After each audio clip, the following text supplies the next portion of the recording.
Hello students, आज हम नया टॉपिक ले रहे हैं डाटा फ्रेम्स।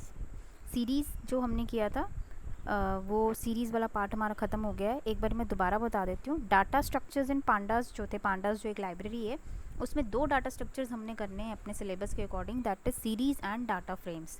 ठीक है, सीरीज़ कैसा डाटा स्ट्रक्चर है? It is a single dimensional, मतलब सिंगल कॉलम या सिंगल रो, एक कॉलम या एक रो मान के चलो, तो दैट बिकम्स सीरीज़।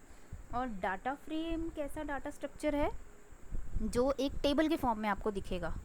ठीक है, जैसे ये सामने आपको एक एग्जांपल दिख रहा है, इसमें आपको ये जो टेबल दिख रहा है जिसमें आपको 3 रोज़ दिख रही हैं और 3 कॉलम्स दिख रहे हैं। ठीक है, अब इसमें 4 रोज़ हो गई, 3 कॉलम्स हो गए, तो इसको हम एक डाटा फ्रेम बोलेंगे।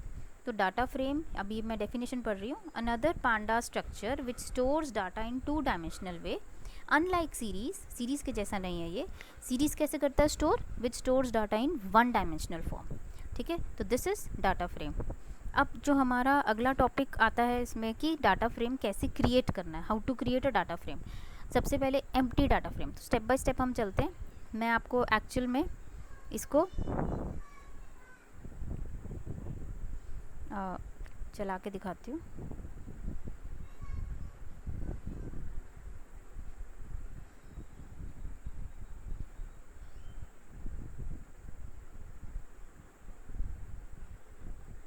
जुपिटर को हमने लॉन्च करना है। एनाकोंडा पे मैं आपको अभी प्रोग्रामिंग करके दिखाऊंगी।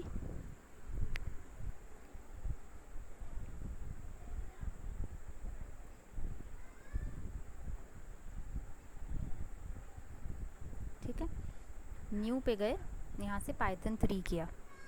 अब पाइथन की इसकी जुपिटर की स्क्रीन ओपन हो जाती है। तो आपको याद होगा कि आपने डाटा फ्रेम बनाना है या सीरीज़ बनाना है। दोनों ही पांडास का एक पांडास के डाटा स्ट्रक्चर है, तो दोनों के लिए ही आपको कौन सी लाइब्रेरी इंपोर्ट करनी पड़ती है? Import pandas as PD, enter. अब सीरीज़ बनानी है सिंपल, या हमने पहला तरीका हमने करना था डाटा फ्रेम बनाने के लिए, सीरीज़ पे नहीं जा रही अभी। एम्प्टी डाटा फ्रेम, कैसे एक खाली डाटा फ्रेम बनाया जाएगा। एम्प्टी डाटा फ्रेम के लिए कोई भी वेरिएबल ले लो, जैसे मैंने एफ ले लिया। अगेन पीडी से ही बनेगा, सीरीज़ भी पीडी से बन रही थी। सीरीज़ के लिए हम क्या लिख रहे थे? पीडी डॉट सीरीज़ ऐसे लिख रहे थे, और सीरीज़ के अंदर हम सीरीज़ की वैल्यूज़ लिख रहे थे। ये मैं वैसे ही रिवाइज़ करवा रही हूँ आपको। और फिर हम लिख देते थे प्रिंट एफ। तो इससे क्या हो रहा था? एक सीरीज़ बन रही थी 3 वैल्यूज़ की। अभी मैं रन करती हूँ, अभी इसका आउटपुट आ जाएगा। ये देखो, 3 वैल्यूज़ की एक सीरीज़ बन गई, 45, 67 और 87 की। अब सेम इसी तरह हम एक डाटा फ्रेम बनाएंगे।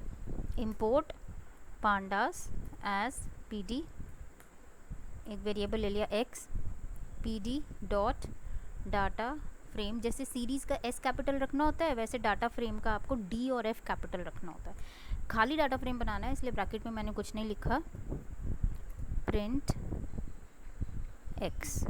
अब इसको आप करो रन।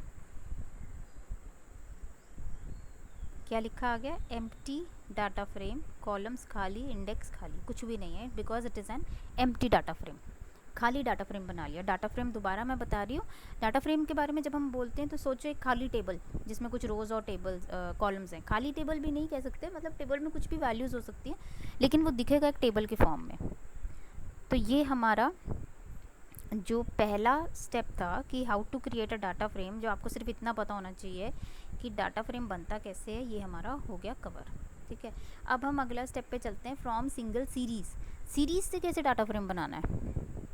सीरीज़ बनी हुई है और उससे कैसे डाटा फ्रेम बनाना है? वापस जाते हैं उसी पे, अपने जुपिटर पे। इंपोर्ट, जब भी आपने डाटा फ्रेम या सीरीज़ की कोडिंग करनी है तो इंपोर्ट पांडास एज के बाद आप पी भी ले सकते हो। हर बारी पी डी लेने की ज़रूरत नहीं है, कोई भी नाम अपनी मर्ज़ी का ले सकते हो। अब मैं एक वेरिएबल लेके एक सीरीज़ बनाती हूँ। सबसे पहले पी डॉट सीरीज़,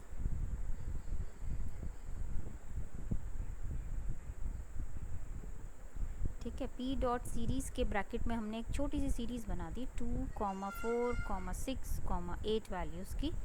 ओके, अब हमने सीरीज़ नहीं हमने प्रिंट करनी, हमने बनाना है इसका data frame. P dot data frame, किसका डाटा फ्रेम बनाना है? सीरीज़ का। सीरीज़ का नाम क्या है? वाई। वाई में सीरीज़ आ गई, तो हम डाटा फ्रेम के आर्ग्यूमेंट में क्या दे देंगे? वाई। मतलब वाई जो सीरीज़ है उसका एक डाटा फ्रेम बना दो। अब आप लिख दो प्रिंट z। तो सीरीज़ तो होती ही सिंगल डायमेंशनल है, 2 4 6 8। डाटा फ्रेम 2 डायमेंशनल होता है, लेकिन यहाँ पे अब जो डाटा फ्रेम भी बनेगा वो भी सिंगल डायमेंशनल ही बनेगा, ठीक है, क्योंकि इसमें एक ही लाइन है इसलिए। अब इसको रन करते हैं, लेकिन आपको एक छोटा सा फ़र्क दिखेगा, वो अभी मैं बताती हूँ आपको। देखो हुआ सेम, 2 4 6 और 8 वैल्यू थी, एक ही लाइन आई है, लेकिन ध्यान से देखो जो फर्स्ट एग्जाम्पल हमने किया था उसमें सिर्फ सीरीज़ बनाई थी, और जो ये डाटा फ्रेम वाला एग्जाम्पल हमने किया है इसमें हमने डाटा फ्रेम बनाया है। इन दोनों एग्जाम्पल में सिर्फ एक छोटा सा ये इस ज़ीरो का फ़र्क आ रहा है, ये वाला। इसमें वो सिर्फ रो की इंडेक्सिंग करता है क्योंकि उसको पता है कि कॉलम्स बनने ही नहीं है सीरीज़ में, लेकिन डाटा फ्रेम में वो कॉलम्स की इंडेक्सिंग भी शुरू कर देता है क्योंकि उसको लगता है कि और कॉलम्स बनेंगे, बिकॉज इट इज़ 2 डायमेंशनल, ठीक है। तो सिर्फ ये फ़र्क आ गया।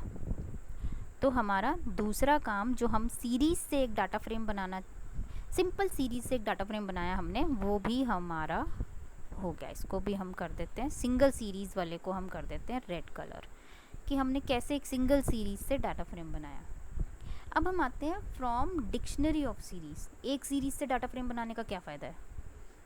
ये तो वही बात होगी कि सीरीज़ और डाटा फ्रेम सेम बात हो गई, ठीक है। अब हम बनाएंगे डिक्शनरी ऑफ सीरीज़ से डाटा फ्रेम।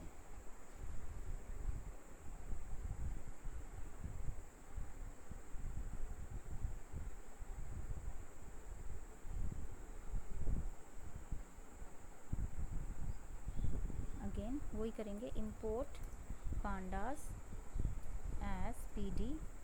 अब p, पिछली बार हमने p लिया, p से भी बन गया, ऐसा कुछ नहीं है। इस बार हम ले लेते हैं सिर्फ d ले लेते हैं, या pds ले लेते हैं, कुछ भी ले सकते हो आप। बात ये है कि वो pd फिक्स नहीं है, पांडास वर्ड फिक्स्ड है लेकिन pd फिक्स नहीं है। pd हमने अपनी तरफ से एक नाम रखा है, ठीक है, तो सो दैट हमें बार बार पांडास ना लिखना पड़े। अगर आप ये नहीं लेते, सिर्फ इंपोर्ट पांडास लिखते हो तो वो भी ठीक है। अब आपको बार बार पांडास ही लिखना पड़ेगा क्योंकि आपने उसका कोई वो बनाया नहीं, अलग नाम नहीं बनाया, तो इसलिए आपको बार बार पांडास लिखना पड़ेगा। अगर आप शॉर्ट फॉर्म्स यूज़ करना चाहते हो, अलियास यूज़ करना चाहते हो तो बना दो उसी टाइम। अब pds मैंने बना दिया, ठीक है। अब हम क्या कर रहे हैं कि फ्रॉम डिक्शनरी ऑफ सीरीज़ भी अब हम 2 बना लेते हैं, ठीक है। जैसे मैंने एक सीरीज़ बना ली, अब हम न्यूमेरिक सीरीज़ नहीं बना रहे, अब हम बनाते हैं अपनी ये अभी तो लिस्ट बना रही हूँ मैं, ठीक है। जैसे मैंने बना दिया इंग्लिश, हिंदी और मैथ्स, क्योंकि ये स्ट्रिंग वैल्यूज़ हैं तो ये कोट्स में आएंगी। अगर यही न्यूमेरिक होती तो बिना कोट्स की होती। ये लिस्ट बन रही हैं, याद है आपको, स्क्वायर ब्रैकेट्स में लिस्ट बनती हैं। अब यहाँ पे इसको हम ले लेते हैं 45 65 89, ठीक है। ये 2 लिस्ट बन गई ए और बी नाम की। अब इन्हीं की हम सीरीज़ बना देंगे लिस्ट से। तो कैसे बनेगी सीरीज़?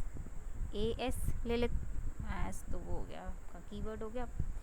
ए ले लेते हैं, pds डॉट सीरीज़। जो फर्स्ट एग्जाम्पल था और जो ये वाला एग्जाम्पल हमारा हो रहा है, फर्स्ट एग्जाम्पल में हमने सीरीज़ के ब्रैकेट के अंदर ही लिस्ट लिख दी थी, यहाँ पे हम लिस्ट अलग से लिख रहे हैं। अब सीरीज़ के ब्रैकेट में सिर्फ उस लिस्ट का नाम लिख रहे हैं, तो एक ही बात है, कंफ्यूज नहीं होना। चाहे तो आप लिस्ट सीरीज़ के ब्रैकेट के अंदर बना दो, चाहे आप बाहर लिस्ट बना के उस लिस्ट का नाम लिख दो, काम बढ़ाने की बात है।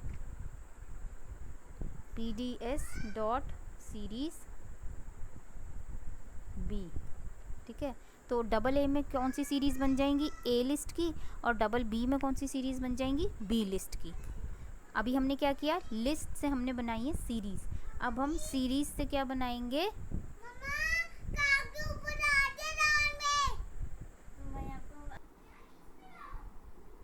हाँ जी, तो हम ये बना रहे थे सीरीज़, हाँ, हमने सबसे पहले 2 लिस्ट बनाई है इसमें, ठीक है, स्क्वायर ब्रैकेट से लिस्ट बनती है। फिर हमने उन्हीं लिस्ट की ए और बी नाम की लिस्ट बनी थी, उन्हीं को हमने डॉट सीरीज़ फंक्शन से सीरीज़ बना दिया और AA और BB नाम की सीरीज़ बन गई। अब हम कर क्या रहे हैं एक्चुअली में, हम क्या कर रहे हैं, डिक्शनरी ऑफ सीरीज़ से हम डाटा फ्रेम बनाने वाले हैं। अभी पहले हम इस सीरीज़ की डिक्शनरी बनाएंगे, ठीक है।